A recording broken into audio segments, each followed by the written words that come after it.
Boomer, we're doing a piece about slow quarterbacks. Who's the slowest you ever saw? Bernie Kosar. Easy. Done.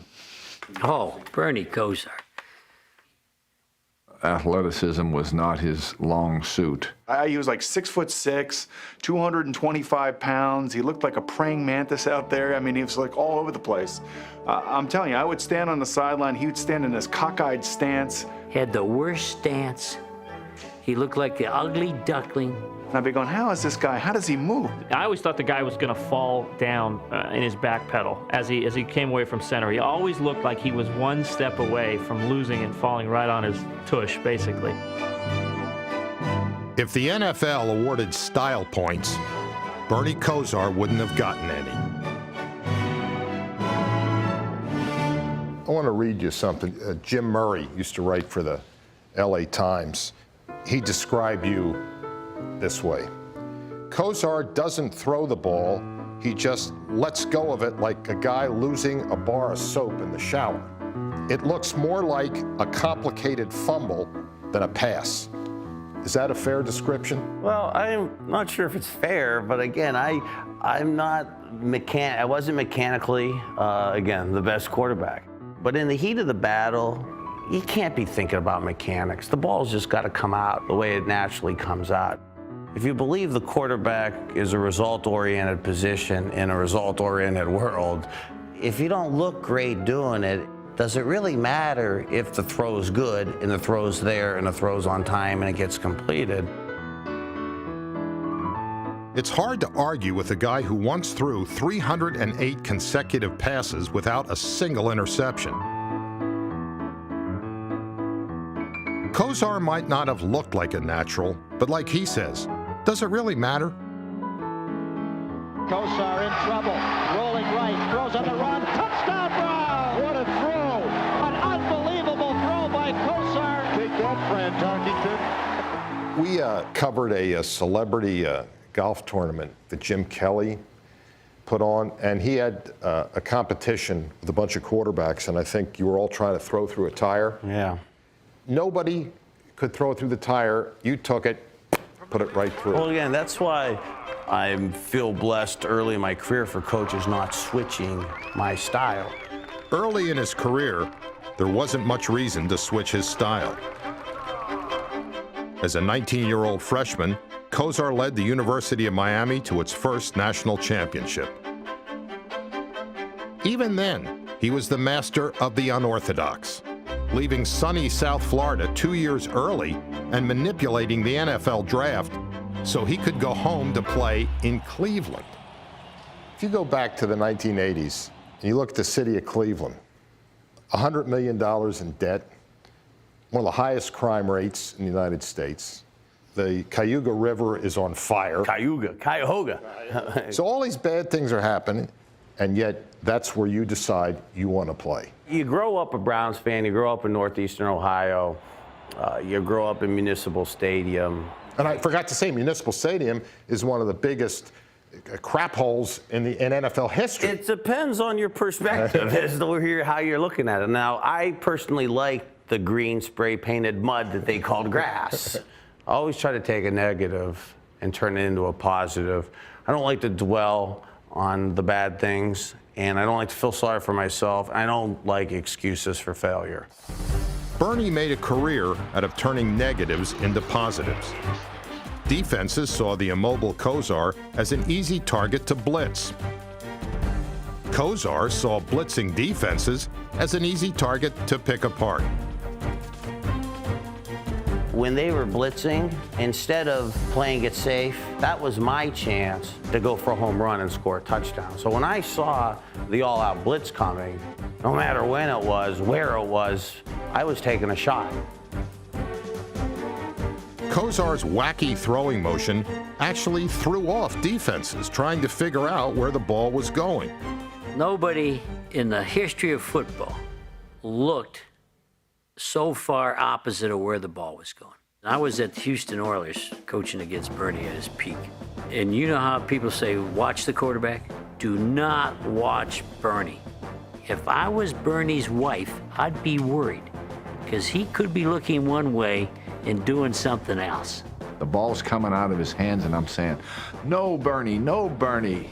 Great throw, Bernie. I mean, I thought he'd thrown the ball too early, but he had a great feel for the anticipation of those throws, and that's really the reason that he was so very effective. Kosar became the first quarterback to lead his team to the playoffs in each of his first 5 seasons since Otto Graham did it in the 1950s. Talk about turning negatives into positives. By the late 80s, the dog pound was hotter than South Beach, and Kosar was the toast of his hometown. He was the typical guy that the city would fall in love with. Not John Elway, not a great athlete, but smart, hardworking, courageous, maximizing his ability. There were songs on the radio, Bernie, Bernie, how you can throw, Bernie, Bernie, Super Bowl. Poems were being sent into the papers. The city went nuts. The only thing that drove Cleveland more nuts than Kosar was the sight of John Elway. 3 times the Browns met the Broncos in the AFC Championship game. All 3 times the Broncos prevailed.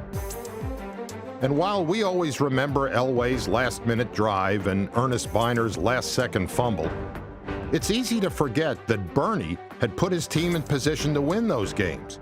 And you can't suffer tragic defeat unless you reach the doorstep of victory. To me, he's Charlie Brown, and the football always gets pulled away by Lucy just as he's about to kick it. That's his lot in life, and he doesn't get the Elway ending. He gets the Bernie Kosar ending, and, he gets to be happy with that. But good grief. Kosar kept trying to write a different ending, often to the chagrin of his own coaches.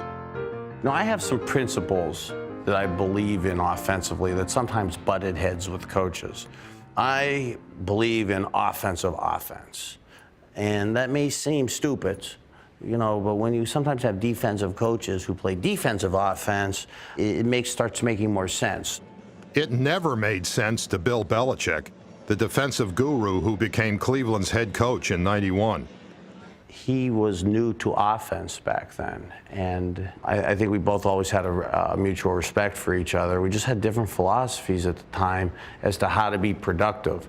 Can you remember your last pass as a Cleveland Brown? Yeah, pretty vividly. We were playing Denver, ironically, and they had 2 very aggressive safeties. So these guys tended to squat and sit, and I told Michael Jackson, I kind of drew it in our mud, going down about 16 yards. Now you were doing this in the huddle? In the huddle, kind of, yeah. Went about 16 yards, and then cut in like a square end, and I'll pump it, and then just run right past them.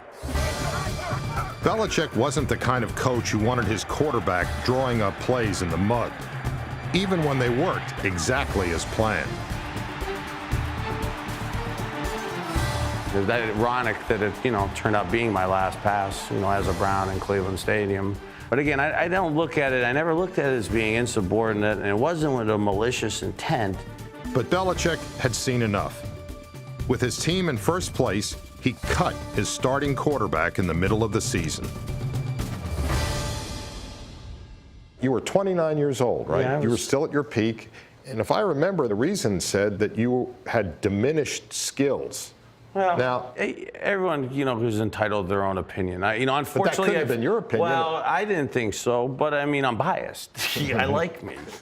What happened, and it was one of the lowest points in my life. There's no question about it, because that was my team. That was where I wanted to play. That's where I wanted to finish.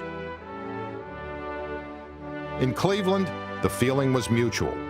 The city mourned the departure of Bernie and moaned about Belichick. A local station even promised to air every Cowboy game for the rest of the season, because Dallas immediately signed Kosar to fill in for the injured Troy Aikman. I was in Dallas the week he got whacked in Cleveland, and he shows up in Dallas on a Thursday morning, and Norv Turner is assigned by Jimmy Johnson, and I quote, "Get this guy ready to play. I don't care what you have to do." Bernie just studied his rear end off, came in, won the game 20-15. Kosar rolls out right, pumps it once, throws it in the end zone to Novacek. He's got it, he scored. People were saying how great you played. God, they were so good that I think I have one of the longest passes in Cowboy history. I think it threw it from me to you to Emmett, and Emmett ran 85 with it. Kosar to throw short, the catch made by Smith at the 20, spins across the 25 and breaks a tackle. Emmett and the Cowboys might have made it look easy, but there was nothing simple about what Bernie did that day. He won an NFL game after basically having about 36 hours to take a playbook in and totally digest it. One of the greatest things I think I've ever seen in football. I remember after the game, North Turner said, you know, I write a book on my life in football, and this is going to be the longest chapter.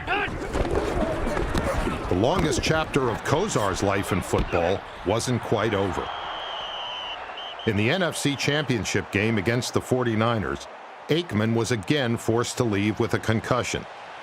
And Aikman is woozy, walking around holding his head. Bernie would have one more chance to win a championship game and help lead a team to the Super Bowl. Kosar back to throw, short slant. Oh, Harper caught it, he's breaking away. 20, he's going to score. Touchdown. Dallas is going to win the NFC Championship again. It was classic Kosar. He turned the biggest negative of his career into the biggest positive. What a difference a couple months makes, huh? Isn't that amazing? He finished his career backing up Dan Marino in Miami and doing what he'd always done, finding unorthodox ways to win football games. One of the most interesting plays in NFL history is one that you are credited with being the architect, and that's the Dan Marino stop the play. Yeah. 30 seconds to go. I believe Marino is saying, I'm going to spike it. Marino takes the snap from center. He's looking. He throws. Touchdown, Dolphins, Mark Ingram. Yes! I know you like that call. That was something that me and Gary Danielson came up with back in the mid-'80s, and it just kind of carried with me. This goes back to, again, what are your gifts that God's given you, and what are your limitations? What could you do, what can't you do? And I had to take advantage mentally of every situation that I could take advantage of, because I couldn't run like Donovan McNabb could run right now. Find a way, somehow, some way, find a way to get it done. That's kind of the way I looked at playing quarterback. Like my motion, albeit a little unorthodox, the results are what I thought mattered. However, whatever, just get it done. The clock play was the perfect finale for a player whose value couldn't be measured by a stopwatch, proving once more that appearances can be deceiving. Just ask the guy who drafted Bernie Kosar. You know what? I don't know what his 40 time was. I don't want to know what his 40 time. I didn't want to know what his 40 time was then. Gil Brandt said he knew one time. I said, don't tell me. I'm sure it was slow, but he won a lot of football games.